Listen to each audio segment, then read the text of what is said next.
Jaden Daniels will be the first rookie quarterback to play in the Super Bowl. No, I think that Washington will lose to um to the Philadelphia Eagles. I think that we probably were the only team that was going to come out and beat the Eagles in the playoffs. We actually should have beat. We should have and would have beat Washington in the playoffs if Jared Goff hadn't made so many. If we hadn't made so many turnovers. So with that being said, while Jaden Daniels played a hell of a game, I think that Philadelphia is good enough to go in and take care of business against the Washington Commanders. All right. And my last question to you is Josh Allen will win his first Super Bowl this year.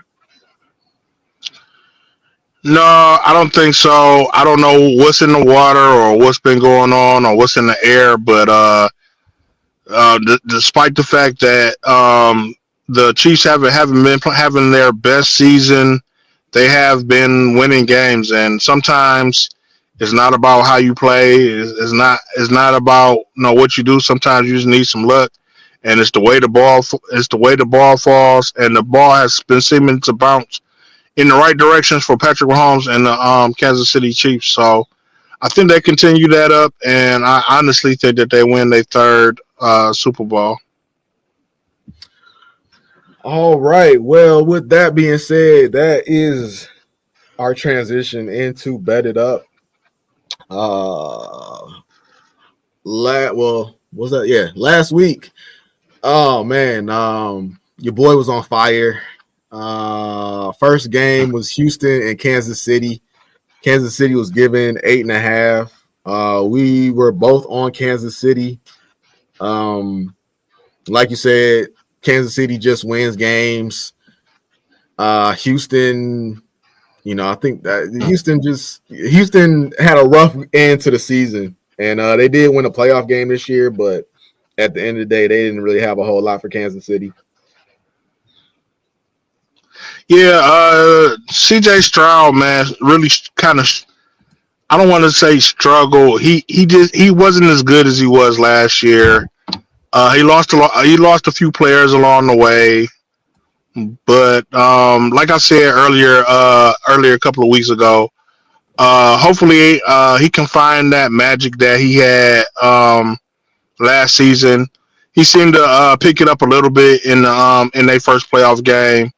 But if he can find that guy that he was last season, the Houston Texans will be fine. Washington at Detroit. Oh man, I don't think we need to talk about this anymore. But all I will say is that I took the 9.5 with Washington. You took the 9.5 with Detroit. We all know how that ended. I'm still hurt. LA Rams went to Philadelphia. Philadelphia was at home. They were given 6. Depending on when you put your bet in for this game, it went from 5.5 to 6 to 6.5. When we did this segment, it was at 6. I got screwed on the 6.5. The kicker for Philadelphia missed 2 extra points. It's all rigged. But for this segment, and for the sake of argument here, we were both right on Philly minus the 6. Yeah, man. The LA is a good team, and just like I said earlier, I think we were the only team that was going to beat Philly in the NFC. So no, it is what it is. It was a good game. Matthew Stafford and them put up a good fight, but no, when it comes down to offense, Philly has defense and offense, and LA only has offense. So, and lastly, death, taxes, and Lamar Jackson choking in the playoffs. Some nah. some things you just know are gonna happen. Baltimore. You were on Baltimore. I was on Buffalo with the 1.5 at home. And lo and behold, Lamar, to his credit, didn't choke in the second half. He only choked in the first. He only choked in the first half. And then Mark Andrews caught whatever Lamar has, his playoff syndrome, and just totally lost the game for him. But that being said, Buffalo goes on. Dog, the best scenario that I heard that was told to me this past week is that Jared Goff and Mark Andrews were walking out the tunnel, to the game, and a guy with a silver briefcase approached both of them and opened the briefcase and presented them with more money than they ever seen in their life, and they took that suitcase. Hey man, say what you will, money, threats on families. I don't know what it is, but hey man, it's always something surrounding Lamar in these playoffs. Or maybe it's a John Harbaugh thing. Maybe they need to move on from John Harbaugh. Or we talked about Justin Tucker. It's something about that team, man. But I think Lamar Jackson is typically the common denominator. You go out and you get arguably the best running back of this generation and add him to the team, and still you just cannot make that. Even I don't think he's ever been to the AFC Championship. No, he's been in the AFC Championship, but he lost there too. But I just got to say, man. Yeah, I'm not going to put it all on Lamar, man. A lot of people want to put it on Lamar. I know Lamar is one of the best. He is one of the top quarterbacks in the league. He is the face of the team. When you think of Baltimore, you think of Lamar Jackson.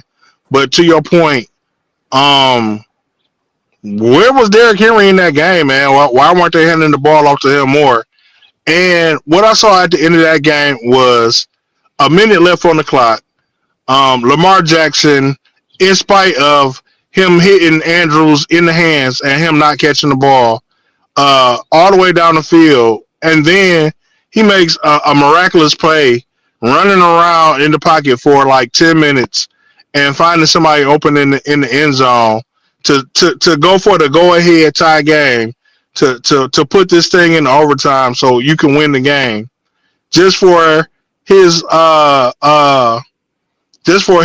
tight end to catch the ball, pull it into his stomach, and then let it go.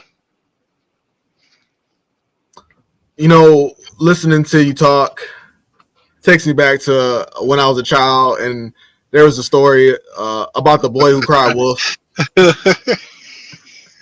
And they would tell this boy to do something, and he would say, "Oh, but there's a wolf over there. Oh, but my legs hurt. Oh, but the sky is falling."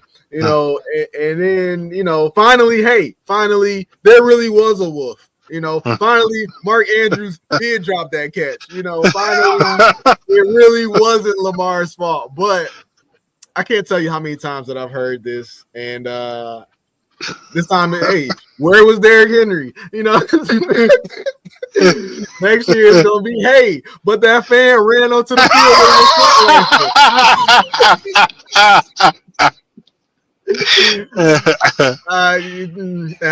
What can you do, Lamar? I understand the philosophy, but you know what I'm saying? I'm just tired of people jumping on Lamar's back, man. But hey, the one thing I can say is with this loss, man, Lamar will never get away from that narrative. No, he's got to do something, man. Hey, maybe J-Mo liked the tweet once upon a time that got him in a lot of trouble. That's all I'm gonna say about that one. So we got Lamar Jackson to the Lions. We got 3 more games left of the season. I'm sitting pretty, man. 136 and 114. You still a winner, man. 127 and 123. Whatever, dog. Don't placate me, man. It's been a fun ride to the end of the season. We'll see if we keep it going. We got 2 games this week, man. I think I'll lead off. So I went on and put my name here. I got the vibe that you giving off, and we are on opposite sides of the fence here. First game is Buffalo going to KC. KC is at home. They're getting 1.5. Buffalo, man, Buffalo's been that team this year. They've seemed unflappable and unfazed at all points of the year. There is no question who the undisputed leader of that team is. Everybody essentially falls in line behind Josh Allen. On the flip side, to your point, Kansas City has just been winning games, but a lot of it has been fugazi, controversial, flags just being thrown for no reason. And at some point, I think somebody overcomes that, and I can't think of any team better than the Buffalo Bills. Give me the Bills. Man, KC is the opposite of what the Bengals were this year, man. The Bengals all season long came out. They played great games. They put up record number of yards, and there was like they will play the best game that you would see on NFL film, and they will lose the game. Kansas City is the opposite of that. They're gonna come out. They're gonna play the worst game you've ever seen in your life. They're gonna fumble balls. Patrick Mahomes is gonna have like 2 turnovers. They're gonna jump off sides. But guess what? At the end, they're gonna win that game. All right, and then Washington is going to Philadelphia. The same way that Josh Allen is the undeniable leader of that Buffalo team, Jaden Daniels is the undeniable leader of that Washington team. One thing that doesn't get talked about enough is Washington's defense. I think I had no idea Bobby Wagner was on that team until the game before they played the Lions. And at the same time they went out, they did give up draft capital. They went out and they got Marshawn Lattimore. They got veteran receivers in Terry McLaurin. They got a veteran running back in Austin Eckler. They got a young running back in Brian Robinson, and their offensive line is good. They are I think they're a top 10 team, if I'm not mistaken. When I was looking at that, they're a top 10 team and getting to the quarterback. So their defense is underrated in my opinion. On the flip side, me, man, I love Philadelphia. I love Jalen Hurts. I've been riding with him all year, but Jalen Hurts got hurt last week. He was barely able to finish the game. He started to get a little bit loose towards the end, but we'll see how a week off does for him. Does it tighten up? Does it get worse? Does it get better? We'll see. Saquon Barkley having an MVP type season, but at the same time, Washington's going to hone in on him. AJ Brown, the leadership over in Philadelphia is a little bit different. AJ Brown likes to read books on the sideline. Nick Sirianni, he kind of just lets everybody do their own thing. But Jalen Carter has been a game wrecker, so that plays in their favor. But give me Washington. Yeah, man, I'm gonna take Philly. Going into the game against us, it was brought to my attention that Washington had the 23rd best run defense in the league. No, they're like 30. Yeah, they got like the worst run defense in the league, and that was actually proven by Jahmyr Gibbs just running up and down all over Washington. But unfortunately, our offensive coordinator rather would throw the ball than run the ball most of that game. Like he chooses to run. He chooses to so I feel like if we had gave the ball to Gibbs more, we would have had more success in that game, and that was less potential for Jared Goff to throw pickoffs.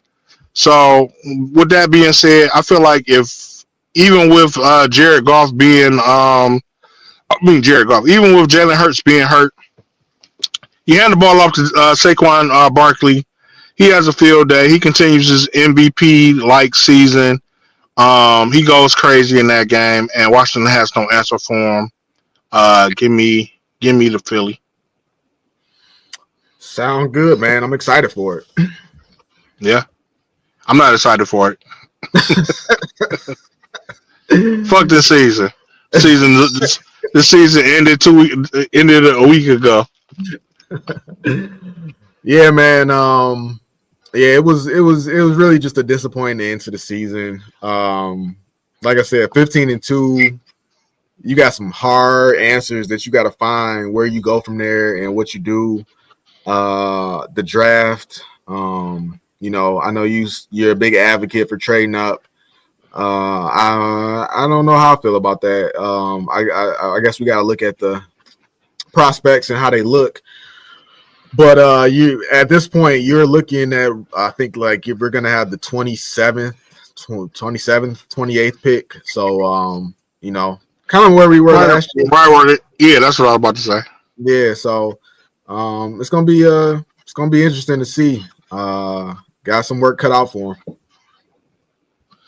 Yeah, man. As the season goes on, we'll keep you updated on the moves that the Lions are making, off-season hires, potential draft free agents, draft prospects. Me and Marcus will do some research on some draft prospects, and we'll bring them to you here on the channel. We'll scout these guys out, give you their stats, give you why they are the best fit to come in, and why the Lions should pick them. In the meantime, we'll still have some Pistons talk. The Pistons are having major success. We asked earlier in the season if we think that the Pistons will make the play-in. I think the Pistons did, in fact, make the play-in. And